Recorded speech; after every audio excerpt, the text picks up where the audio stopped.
គណៈជាបឋមខ្ញុំបកណាសូមក្រាបថ្វាយបង្គំចំពោះព្រះជន្មនៃព្រះត្រៃរតន៍ដោយសេចក្តីគោរព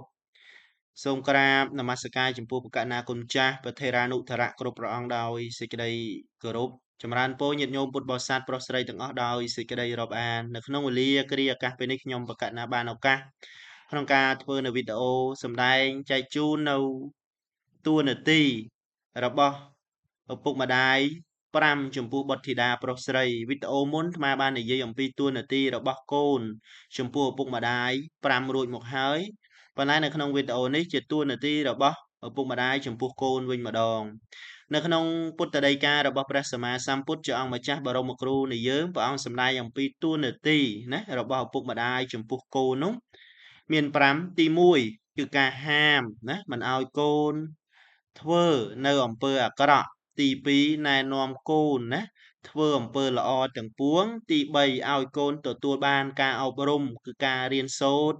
ណាទី4ការរៀបចំទុកដាក់កូនឲ្យមានស្វាមីភរិយានិងទី5គឺការចែកនៅទ្រព្យសម្បត្តិដល់កូនអានេះជាតួនាទីរបស់លោកអ្នកដ៏មានគុណគឺលោកឪពុកអ្នកម្ដាយចំពោះបុត្រធីតាប្រុសស្រីដែលបានបង្កើតកូនមកហើយនេះជាតួនាទីទាំង5អញ្ចឹង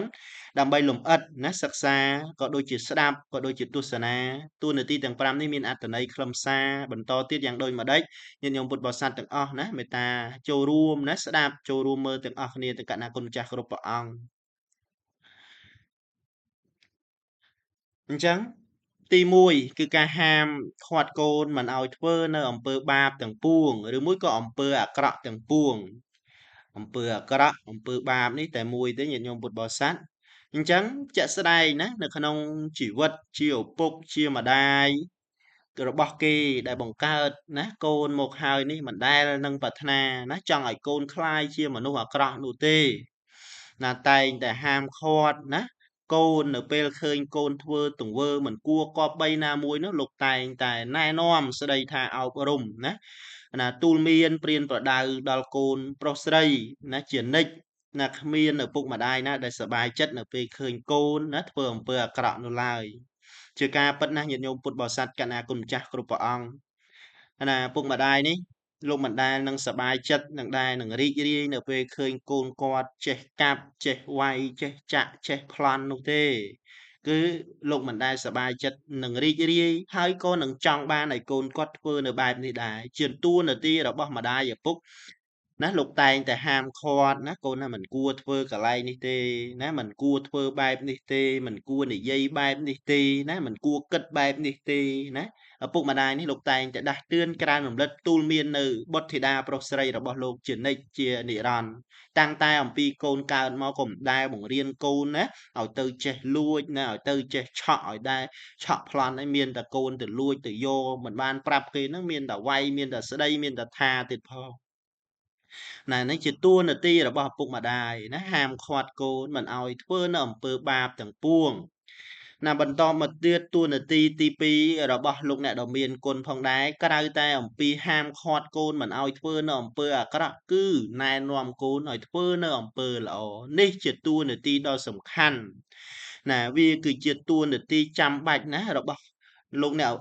លោកឪពុកអ្នកម្ដាយក្នុងការអប់រំទូលមានព្រានប្រដៅកូនឲ្យคล้ายទៅជាកូនល្អចេះដឹងខុសត្រូវចេះស្ដាប់បង្គាប់ណាម្ដាយឪពុកចេះគោរពចាស់ព្រឹទ្ធាចារ្យណាមានគុណធម៌ក្នុងការរស់នៅក្នុងសង្គមណាជាកាតព្វកិច្ចរបស់ឪពុកម្ដាយហើយឪពុកម្ដាយណាគ្រប់រូបនេះទៀតសោតនៅព្រះសម្មាសម្ពុទ្ធព្រះអង្គទ្រង់សម្ដែងថាជាពពាចារ្យមានន័យថាជាគ្រូខាងដើមដូច្នេះហើយការដែលណែនាំកូនឲ្យធ្វើអំពើល្អនេះគឺជាតួនាទីរបស់ឪពុកណាកូនល្អអាក្រក់កូនខូចកូនជាយ៉ាងណានោះគឺ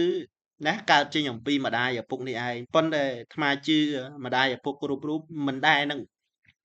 ប្រាថ្នាឲ្យកូនគាត់អាក្រក់នោះទេគឺតែងតែអប់រំស្ដីថាណែនាំណាណាឲ្យកូននេះបានដោយសេចក្តីល្អរស់នៅដោយសេចក្តីល្អណាប្រកបដោយគុណធម៌និងតម្លៃនៅក្នុងជីវិតនេះជាទឹកចិត្តរបស់ម្ដាយឪពុកអាត្មាជឿថាមិនមានម្ដាយឪពុកណាដែលបង្រៀនកូនឲ្យទៅចេះលួចទៅចេះឆក់ទៅចេះប្លន់ទេ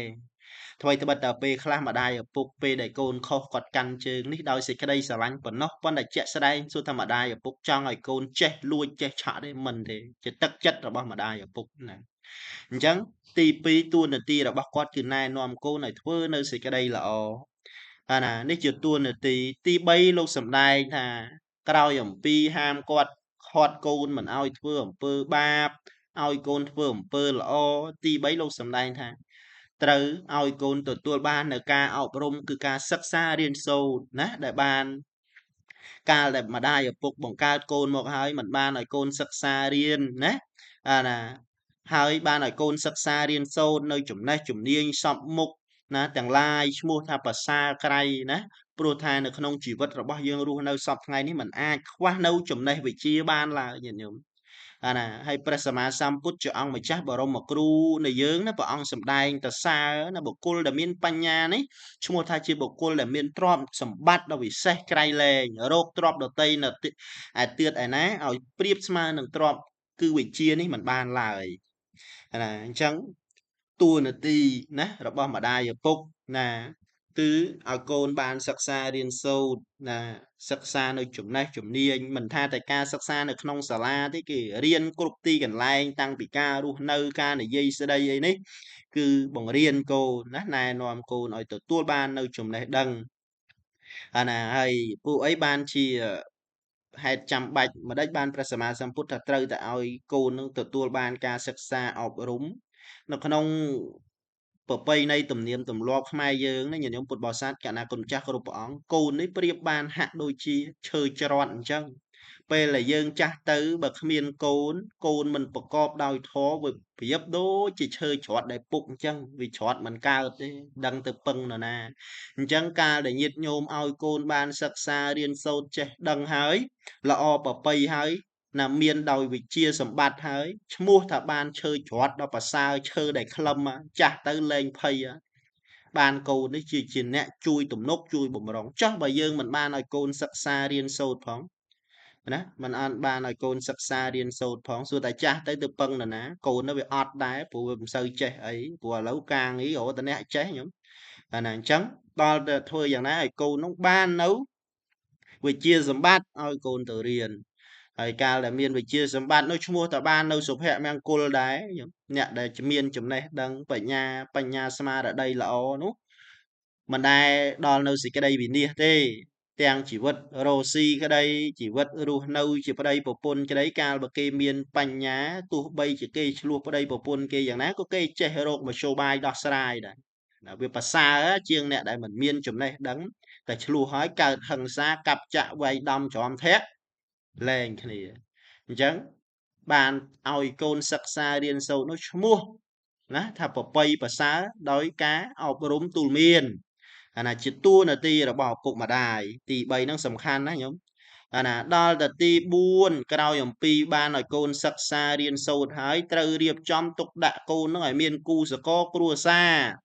ឲ្យរៀបចំឲ្យមានប្តីមានប្រពន្ធជាធម្មតាទេញោមនៅក្នុងធម្មជាតិនៃមនុស្សអាណាតែងដល់នៅសេចក្តីចង់បាននៅគូសកលអាណាជាធម្មជាតិទេអញ្ចឹងម្ដាយឪពុកនេះតួនាទីត្រូវតែជាអ្នករៀបចំទុកដាក់កុំម្លែងទេអញម៉ែឪគេប៉ុន្តែការកូនមិនខ្វាយខ្វល់ណាមិនទុកមិនដាក់អាហ្នឹងមិនត្រូវទេជាតួនាទីរបស់យើងណាអាណានៅក្នុងនេះអាត្មាចេះតែដាក់ណាអំពីតួនាទីការរៀបចំអាត្មាដាក់ថាមិនបង្ខំការជួយមើលជួយអីទៅព្រោះតែយើងជាអ្នកចាស់ជាអ្នកទុំម្ល៉េះហើយគូសកលរបស់កូនយើងវាហាក់បីដូចជាឈើច្រត់របស់យើងដែរអញ្ចឹងបើកូនប្រសាចរិតបានមកយាតបានយើងក៏ប្រពៃដែរប៉ុន្តែបើបានកូនប្រសាមកមិនល្អឲ្យយើងនេះក៏វេទនាដែរអញ្ចឹងហើយម្ល៉េះហើយជួយមើលជួយរកពិនិត្យណានៅចរិយានៅមាយាទកូនប្រសាហ្នឹងឲ្យល្អទុកដាក់កូនចៅរបស់យើងឲ្យប្រសាហើយក៏កុំបង្ខំដែរពីដើមយើងម្ដាយឪពុកហ្នឹងជាអ្នកទុកជាអ្នកដាក់កូននោះតាមតម៉ែឪទេម៉ែទៅណាកូនទៅនឹងដែរហើយអញ្ចឹងប៉ុន្តែឥឡូវយើងនេះអត់ទេពីដើមនំធំជាងនាលនាលធំជាងនំបើឥឡូវនេះនំវាធំជាងនាលអាណាចេះតែអភិវឌ្ឍណាប៉ុន្តែយើងក៏យ៉ាងហោចណាស់ក៏យើងមិនអាចចោលនៅការពិនិត្យអំពីឪពុកម្ដាយបានដែរឪពុកម្ដាយគាត់ជាអ្នករៀបចំទុកដាក់ឲ្យយើងអាណានេះតួនាទីទី4របស់ម្ដាយឪពុកទី5 ណាលោកសំដែងអំពីការដែលចែកទ្រព្យសម្បត្តិដល់កូនណាជាពិសេសដែលទៅនឹងរៀបអាពាហ៍ពិពាហ៍ឬមួយក៏មានគ្រួសារថ្មីថ្មោងនេះជាធម្មតាទេញាតិញោមពុទ្ធបរិស័ទម្ដាយឪពុកណាក៏ដោយណាទោះបីក្រខ្សត់អត់ឃ្លានយ៉ាងណាក៏ដោយក៏មិនអោយដៃទទេដែរអាត្មាជឿថាអញ្ចឹងនៅក្នុងសង្គមខ្មែរយើងណាអាណាលោកតែងតែតំណប់ដៃហើយក្រោយតែពីបែកចានបែកជព្រាបែកឆ្នាំងពីម្ដាយពីឪពុកទៅកូនមានគ្រួសារថ្មីទៅឲ្យហើយមាសក៏ដោយលុយក៏ដោយមកជីមកហ៊ុនមកលីអីឲ្យកូនដើម្បីអីទុកជាដើមទុនរកស៊ីណាបង្កើតមុខរបរចិញ្ចឹមជីវិតក្រោយតែអំពីមានគ្រួសារទៅប៉ុន្តែជាក់ស្ដែងមែនតែនទៅនៅក្នុងធម៌នៅក្នុងសេចក្តីខ្លឹមសារយ៉ាងពិតប្រាកដណាទ្រព្យសម្បត្តិដ៏ប្រសើរអាត្មាសម្ដែងខាងដើមនិយាយខាងដើមហើយកាលណាគុណម្ចាស់គ្រប់ព្រះអង្គញោមញាតគឺវិជាសម្បត្តិណាដែលម្ដាយឪពុកខ្លះគាត់ហ៊ានលក់ទាំងទ្រព្យសម្បត្តិរបស់គាត់មានដីស្រែគេឪពុកគេម្ដាយគូក្របីដំរីសេះអីឲ្យកូនរៀនឲ្យកូនមានចំណេះជំនាញជាសម្បត្តិមួយដ៏ប្រសើរជាទ្រព្យមួយគាត់ចែកឲ្យកូនរួចទៅហើយអញ្ចឹងពេលខ្លះបើគ្មានលុយគ្មានមាសគ្មានប្រាក់អីទៀតកុំទៅទាគាត់ណាកុំទៅទាគាត់អ្នកខ្លះតែអត់ទេតួនាទីម៉ែឪត្រូវតែចែកឲ្យកូនប៉ុន្តែសួរថាយើងបានហើយនៅបានហើយតាមតែដឹងមកបានតាំងតែពីនៅក្នុងពោះបើម្ដាយវិញចំណីហូបទៅចែកជាមួយនឹងកូនពាក់កដាលហើយទ្របចែកឲ្យកូនតាំងនៅក្នុងពោះម្លេះមិនជឿសួរញាតិញោមដែលធ្លាប់មានកូនណាអាណាហូបដែលរបស់ល្អហិលហើរប្រៃជូរល្វិញមិនហ៊ានហូបទេយកទៅឲ្យកូននោះចែកជាមួយនឹងកូននោះយកអារបស់ល្អទៅចែកណាយើងចាញ់កូនចាញ់អីខ្លះពីដើមមិនហ៊ានហូបមិនហ៊ានទិញទេវាថ្លៃពេករបស់ខ្លះទៅវាថ្លៃប៉ុន្តែកូនឃ្លានហើយត្រូវតែហូបណាកូននោះវាចាញ់វាចង់ហូបនេះហូបនោះរបស់ថ្លៃថ្លៃដល់ណាក៏ត្រូវតែទិញដែរឃើញទេគាត់ចែកឲ្យយើងនៅទ្រព្យសម្បត្តិតាំងតែពីនៅក្នុងពោះម្លេះអញ្ចឹងកុំឲ្យវែងណាញាតិញោមពុទ្ធបរិស័ទកណាគុណចាស់គ្រប់ព្រះអង្គណា